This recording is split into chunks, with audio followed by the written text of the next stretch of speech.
Shenzhen চুক্তি হয় ১৯৮৫ সালে, কিন্তু সম্প্রতি ইউরোপীয় দেশগুলোর সীমান্তে নজরদারি ও নিয়ন্ত্রণ বেড়েছে অনেকটাই। তাই প্রশ্ন উঠেছে, নিয়ন্ত্রণহীন ভ্রমণের প্রতিশ্রুতি নিয়ে গড়ে ওঠা সেনজেন অঞ্চল সংকটে পড়ছে কিনা।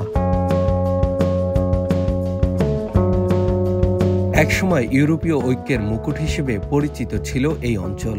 সেনজেন অঞ্চলে এখন ২৫টি ইইউ দেশ ও ৪টি নন ইইউ দেশ রয়েছে, কিন্তু এখন এর অবাধ চলাচল চ্যালেঞ্জের মুখোমুখি। ডিসেম্বর মাসেই ইইউ স্বরাষ্ট্রমন্ত্রীদের বৈঠকে সীমান্ত নিয়ন্ত্রণ পুনর্বহালের আলোচনা হয়। তবে এ নিয়ে এখন সমালোচনার ঝড় উঠেছে। সেনজেন ইইউর অন্যতম বৃহৎ সাফল্য, তাই নতুন করে আবার সীমান্ত স্থাপনের অনুমতি দেয়া কঠিন হবে অনেকটাই। সেনজেন প্রতিষ্ঠার পর ২০২৪ সালে অভ্যন্তরীণ সীমান্তে নিয়ন্ত্রণ সর্বোচ্চ পর্যায়ে পৌঁছেছে।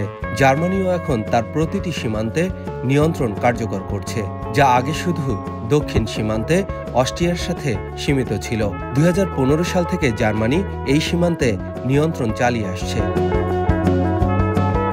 ফ্রান্স ২০১৫ সালের সন্ত্রাসী হামলার পর থেকে সীমিতভাবে সীমান্ত নিয়ন্ত্রণ চালু করলেও সাম্প্রতিক সময়ে এটি আরও জোরদার করেছে তারা। অন্যদিকে নেদারল্যান্ডস, জার্মানি ও বেলজিয়ামের সাথে তাদের সীমান্তে নিয়ন্ত্রণ শুরু করেছে বেশ আগে থেকেই। এদিকে বুলগেরিয়া ও রোমানিয়াকে পূর্ণাঙ্গ সেনজেন সদস্য হিসেবে অন্তর্ভুক্ত করার সিদ্ধান্ত নিয়েছে ইউরোপীয় ইউনিয়ন।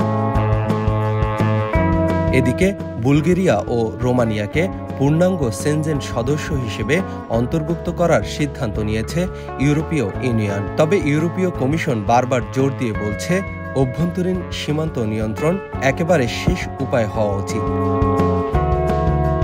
জার্মান স্বরাষ্ট্রমন্ত্রী ন্যান্সি ফেজার চলমান নিয়ন্ত্রণের সপক্ষে যুক্তি দিয়ে বলেন, অভিবাসনের উচ্চ সংখ্যাই এর কারণ। জার্মান স্বরাষ্ট্রমন্ত্রী ন্যান্সি ফেজার চলমান নিয়ন্ত্রণের সপক্ষে যুক্তি দিয়ে বলেন, অভিবাসনের উচ্চ সংখ্যাই এর কারণ।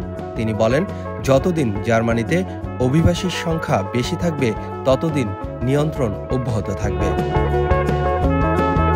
তবে ইইউর নতুন অভ্যন্তরীণ বিষয়ক ও অভিবাসন কমিশনার সমস্যাগুলো স্বীকার করে বলেন, সেনজেনের আইনি কাঠামো মেনেই ইউরোপীয় অঞ্চলের নিরাপত্তা উন্নত করতে হবে। ২০২৫ সালে সেনজেনের ৪০তম বার্ষিকী উদযাপনের প্রস্তুতি নেওয়া হচ্ছে। ঠিক তখন সীমান্তহীন ইউরোপের স্বপ্ন বড় চ্যালেঞ্জের মুখোমুখি।